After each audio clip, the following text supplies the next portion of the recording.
Chapelton Maroons and Montego Bay United played to a goalless stalemate at the Ashenine Stadium on the famous grounds of Jamaica College. Similar to last season, Harbourview FC peaking again right before the playoffs, defeating Cavalier 2-1 in an exciting Sunday night curtain closer. 10-man Humble Iron defeats Tivoli Gardens down in the jungle at the Anthony Spalding Sports Complex. And an intense goalless battle between last year's beaten finalist Dunby Holding and Waterhouse to close Game Week 20. Welcome to JPL in 30, the highlight show for the Jamaica Premier League. The struggle continues for Chapelton Maroons and Montego Bay United, with neither team able to take home a win yet again for another game week. Chapelton and Montego Bay United are winless for 13 and 10 consecutive game weeks respectively. Jovel Plunkett in goal for the Maroons was named man of the match after pulling off some great saves, stopping the 7-goal man Alan Atty, who had several stiffs at goal but could not defy Plunkett's brilliance. Here are the highlights. Lance Whitaker and Lee Williams were in the commentary box. Back at the Ashenine Stadium, Jamaica College for Jamaica Premier League football, powered by Digicel. Chapelton Maroons, bottom of the Jamaica Premier League table, taking on 10th placed Montego Bay United. 4-time winners of the Premier League, Montego Bay United, but no titles since 2016. And here's the Chapelton Maroons lineup. They've made several changes, 4 changes from last week's team, which lost 3-1 in their outing there. Plunkett, Ricketts, Christian, Rich, Taylor Watson, Elliott, 2 goals so far on the season for him. Malik Stevens, Alex Gale, Christoph Graham and Mark Lewis. There's the Montego Bay United lineup as well. Devonnie Burton in goal, Kevin Graham. There's Navon Turner, Ronaldo Wellington, Devereaux McKenzie, Marlando Maxwell, former Cavalier player. Ronaldo Wellington, one of 2, well, a pair of twins in the starting lineup for Montego Bay United. Tevin Shaw, Ewan Weatherly, Alan Otti, Shaquille West. That's the Montego Bay starting lineup. Farquharson with a man with a whistle. Otti with a strike. Fine save from Plunkett. Got a lot of power on that strike. Otti with his attempt on goal, but Plunkett denied him. Weatherly with a cross inside on the far post. West arriving there, but under a lot of pressure, can't squeeze this one in. Otti again had a lot of time on the ball here. Low with a cross, and Plunkett right there on the near post with a stop, right-handed. Montego Bay United continuing to put the pressure on. West here drives at goal, and Plunkett again with a save. That dipping ball, those aren't always easy to stop. Great turn here by Weatherly. His cross inside now finds Otti on the far post. A lot of power on the cross, and Otti can't steer the ball in. One of the best chances of the match. Gale. Burton with a save. Gale with a left-footed strike there. One of the moments when Chapelton felt they were onto something. Substitute Rashid Brown with a cross. Again finding Otti, and Otti not able to steer this one on goal. Here comes Otti again. He'll strike this one left-footed, but no power. And Plunkett is easy with a save on the near post. Again Otti, no power on it. 7 goals on the season he started with, ends the game with 7, despite quite a few opportunities. Gale with a left-footed strike from distance. Yeah, got good power and placement on that, but Burton in the Montego Bay United goal denied him. 0-0 the final score. For the past couple of matches, we have some flaws, but we work on it in training, and thank God that I came out and got a clean sheet today, because we haven't been getting clean sheets for a while. So we worked hard in training, and training pay off.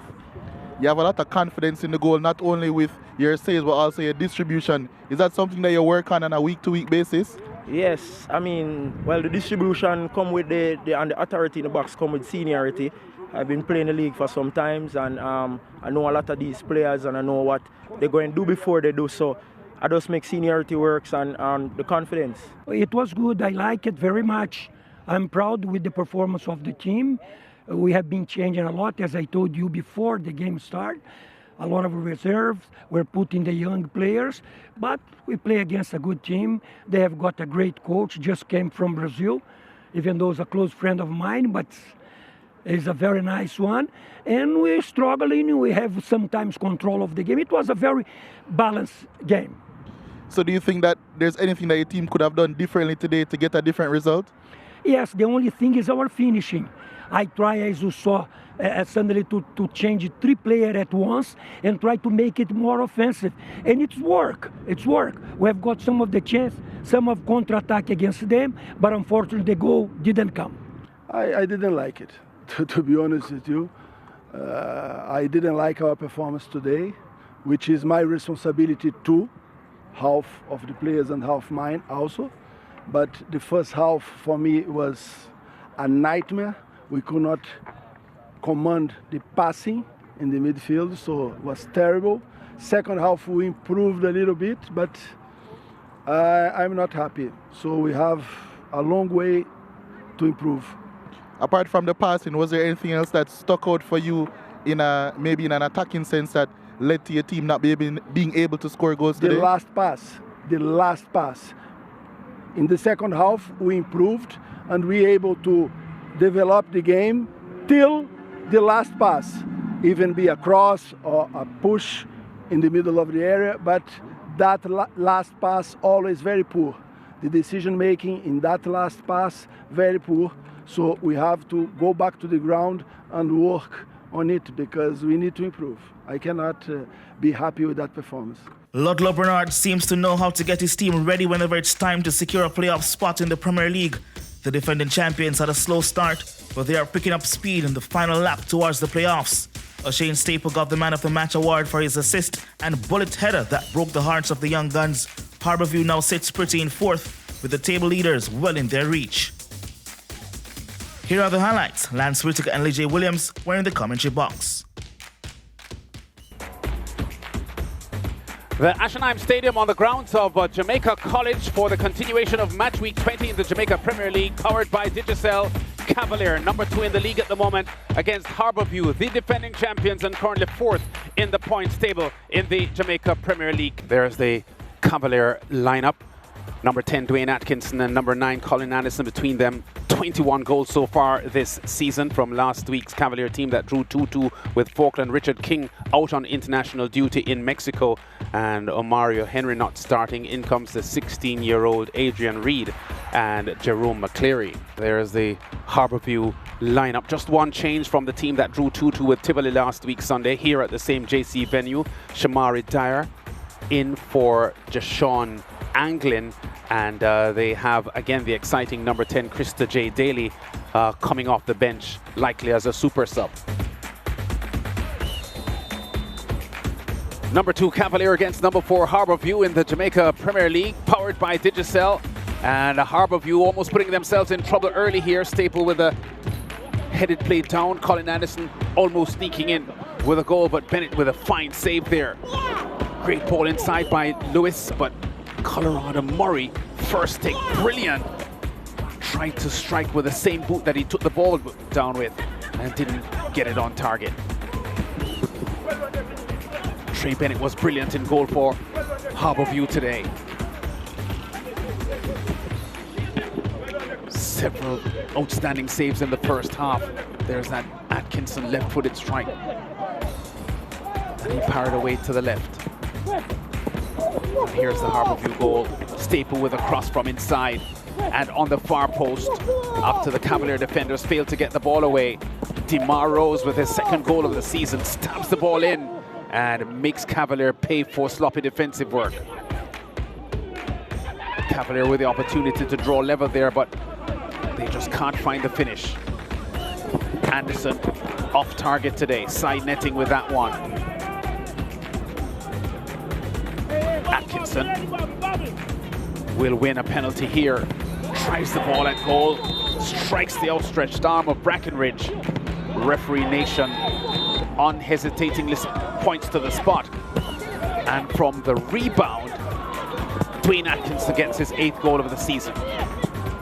So Bennett diving the right way, making the stop, but can't prevent the rebound from going at this point 1-1. What it appeared to be a clean goal there by Leng, called back by referee Nation for a foul on Bennett. replay suggested he may have been tripped by one of his own players, and here comes Staple with a go-ahead goal, which ended up being the winner.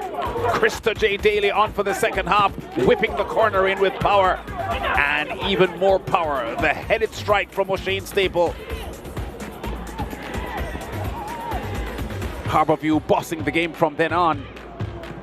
Had a few more opportunities to score. Colorado Murray here fighting off the challenge of Kyle Ming.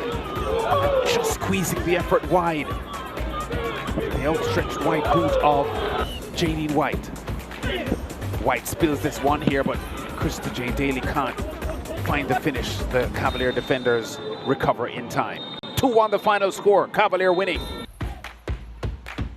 Well, yeah, I'm extremely happy because Cavaliers is like 4 points ahead of us, and we needed to catch them based on the result of today's games. We needed to catch them. I am sure that now this Harbourview team have their side set and not only making it into the playoffs but making it in the top 2 as well. Well, from the get-go, that was our aim, to be in the top 2, right? So we just have to go, put in the work, and we'll reach there. So now I have to ask, what is your confidence level that you think that Harbourview will repeat and win the championship again this year?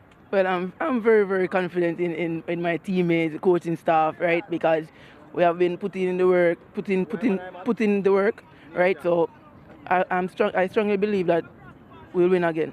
I think that the referee got a couple calls wrong.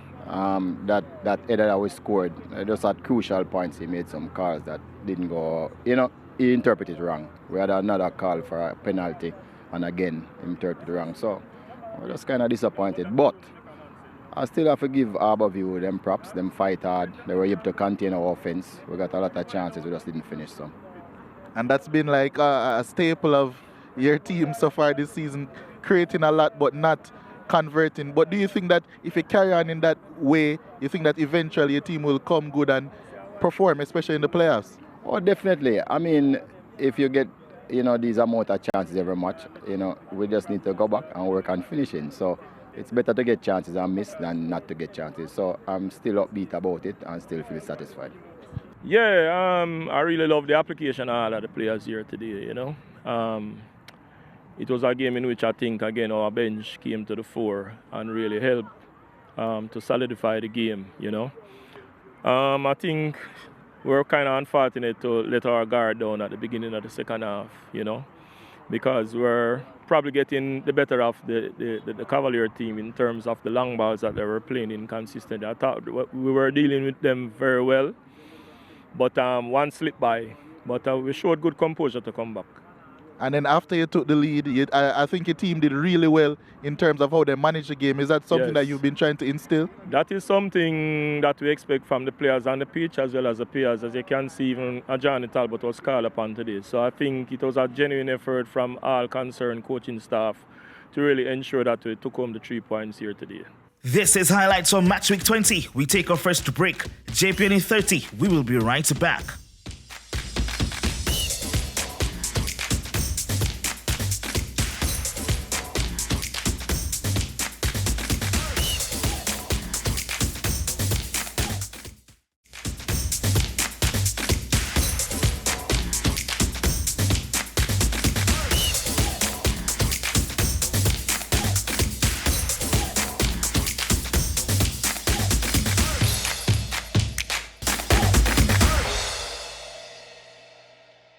Welcome back to JPL in 30 with highlights from Matchweek 20. Humble Lion desperately needed the win to keep their playoffs dream alive when they met 5-time champions Tivoli Gardens. Coming into this encounter, Tivoli haven't registered a win in their last 7 games, and Humble Lion were hoping to take advantage of Tivoli's poor form. Stalwart defender Humble Lion Xavier Virgo was named man of the match. The battle for the final playoff spot is getting intense. 6th and 7th place separated by 3 points, while 5th and 6th are tied on points, but separated by a single goal. Here are the highlights. Donald Oliver and Lygia Williams were in the commentary box. Hello and welcome to the Anthony Spalding Sports Complex as we prepare for Monday evening football here in the community of Anick Gardens. First up, the first game of the doubleheader here, Tivoli Gardens up against Humble Lion. So let's take a look at the starting lineup for Tivoli Gardens between the sticks, Cameron Watkins, and in front of him a back three Christopher Matthews, Barrington Price, and Odine Pennycook.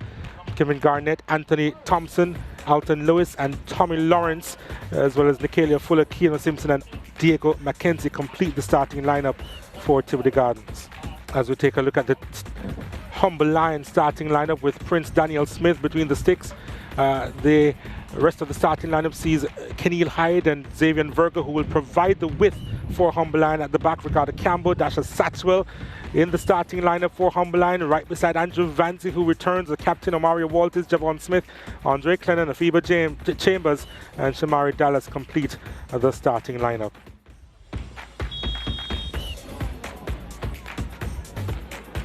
Tivoli Gardens, they started with the early press and had the opportunities here.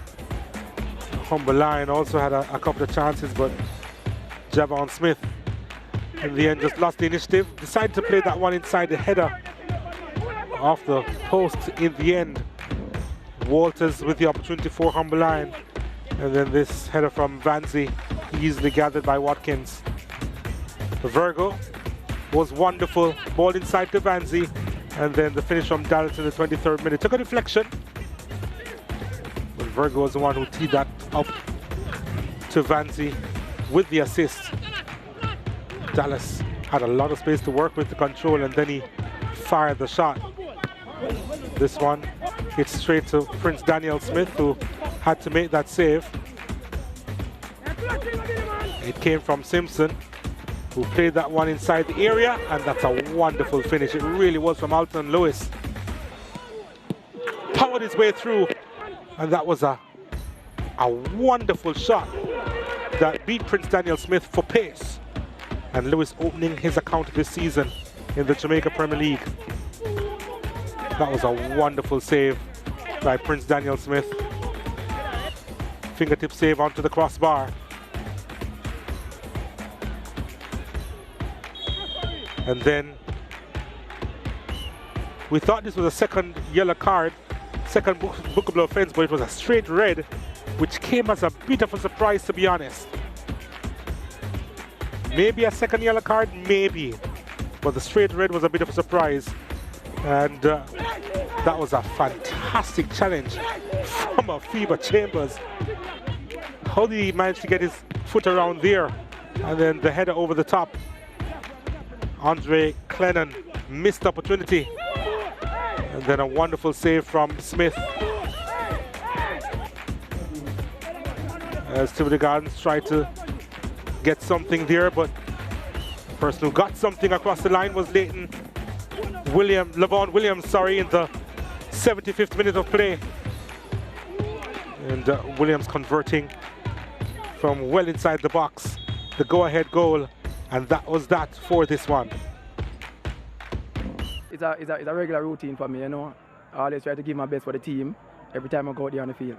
You were whipping in some really dangerous deliveries all game, not only from free kick opportunities, but live balls as well.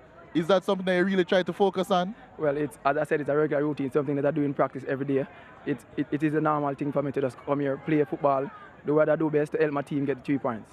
That win was extremely important for your playoff hopes as well. What is the feeling now moving into the rest of the season after that game? Well, I mean, coming off of 5 games without a win, this one really meant a lot to us because we know we have to dig in very hard and push ourselves away from teams that are behind us.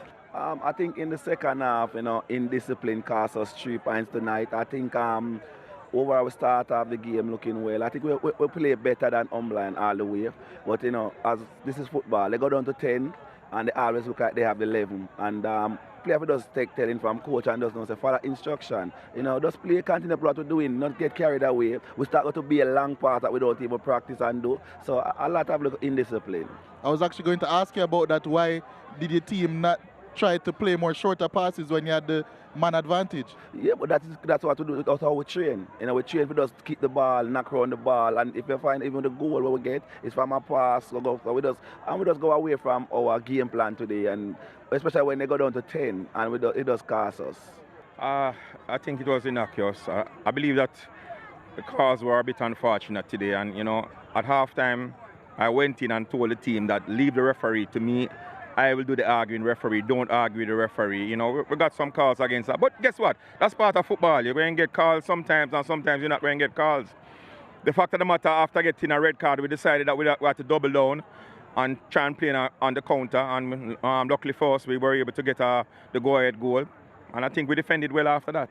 You made a substitution, subbing on Williams, an attacking change in the end, and it really paid off for you. What was your game plan? What was the thinking behind that change? Well, you know, we figured out one of the wingers, Javon Smith, was getting a bit tired, so we decided to freshen up a bit. So we put Lavon Williams, and you know, he's an experienced player. He knows, you know, the rudiments of the Premier League. So you know, he went out here, put in a good shift, and he was able to get the all-important winning goal. There were moments in the game where either team could have won the contest, but the defensive pressure and physicality proved to be too much for the strikers to thrive. Waterhouse are proving to be the stronger of the two, as of late having 3 wins in the last 4 games, while Dunbeholden could miss out on the playoff spots, currently sitting in 8th with a lot of ground to cover.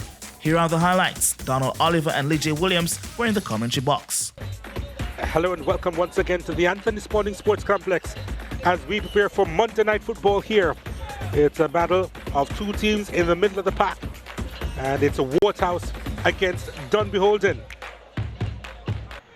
As we take a look at the starting lineup for Waterhouse now, Kemar Foster is between the sticks. They have a back 4 of Damian Binns, Keithy Simpson, Romain Blake and Kenley Deacon. In the middle of the pack, Donato Thomas, Ramon Howell, Devon Dunkley and Shamar Booth. Up top, Deborah Gray with 3 goals.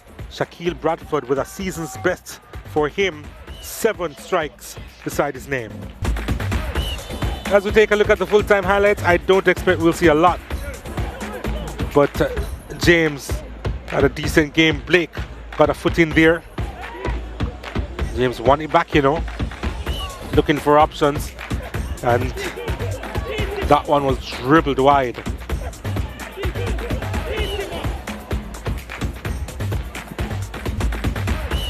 As we take a look at the full-time highlights, I don't expect we'll see a lot, but James had a decent game. Blake got a foot in there. James won it back, you know, looking for options, and that one was dribbled wide.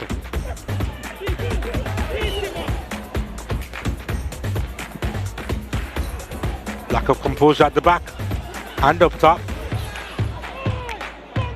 That one from Rowan Brown, the initial miss from Barnett, and Brown sent it way over. Barnett tried to pull off the spectacular there, went straight to Foster. And Kenley Deacon with a wonderful effort had to be touched over by Carlos Robinson. Very good save. Binns couldn't hit the target, didn't miss by too much though. Thomas sending that one inside, and no issues there for Foster. This ball sent inside the area, and the header from Gray. Very much on target, but it was an easy save. And then McGregor with his first bit of action since being on the park. Since he came on the park as a substitute, fired a shot that Foster did well to save. Fletcher's ball inside again, looking for McGregor, who was involved, but couldn't really guide that goalwards. And then Dean Andre Thomas would want to do over there. He also came on as a second half substitute, and that is that. Well, I think overall it's a good performance from the team. You know, we played good from minute 1, but unfortunately we didn't get the result. I know you guys pushed hard, you couldn't get the goal. What wasn't clicking with your attack today? Well, I think it's just the ending product. We didn't have that today, but we have to just go back to the training pitch and work on it and come again. You know, that's such as a game. I mean, you know, I'm very disoriented right now. It's not nothing to do with the game. I mean, Fabian McCarthy leave the game ambulance with us, you know, he's in our prayer now, because he's a kid who is a coach and a player who I know very good. So hopefully he get a speedy recovery coming back. Yeah, hopefully he really does get a speedy recovery. It didn't look good. But coach, your team You got a point from the game, just like it was 0-0 in the first game. Are Dumbo Holding turning into a bogey team? No, I mean, I think they do the homework. I think they forced us today to try to keep the ball. We couldn't go long today. We couldn't go over the top because they were sitting so deep. So kudos to them. But we take hard from the game. So this is back in the season. People are going to want points now, so people are going to come and look a bit more tactical aware. But I think we weren't brave today up front. I think we get chances to some half chance we could have created, but we weren't potent and we weren't ruthless today. That's the word. We weren't ruthless today. Well, it's a very spirited performance. We show energy, enthusiasm today. We defended well, and I'm pleased with the effort. The result is unfortunate. We created enough chance to have converted, but such is the nature of the game. Your captain, unfortunately, suffered an injury, Fabian McCarthy. Is there anything you can tell us about that? Well, I don't know much, but it doesn't look good from where I was seated. It's just unfortunate. I know Fabian has been very, energetic for us. He has led the team well despite us not winning the game. He'll be a miss if he should be out. Based on what we're seeing, he should be out for a few games, if not for the rest of the season. Results from the non-televised matches are Malines United defeated Mount Pleasant 2-1, Bray United held Arnett Gardens to a 1-1 draw, and Portmore United thrashed Falkland FC 4-0. Arnett Gardens still sits atop of the league, Cavalier in second, Mount Pleasant down to third, Harborview, Waterhouse and Humble Lions rounds up the top 6 respectively. That's all we have for you this week. This has been JPL in 30 on CVM TV. Tune in next week for Matchweek 21 highlights of the Jamaica Premier League, powered by Digicel.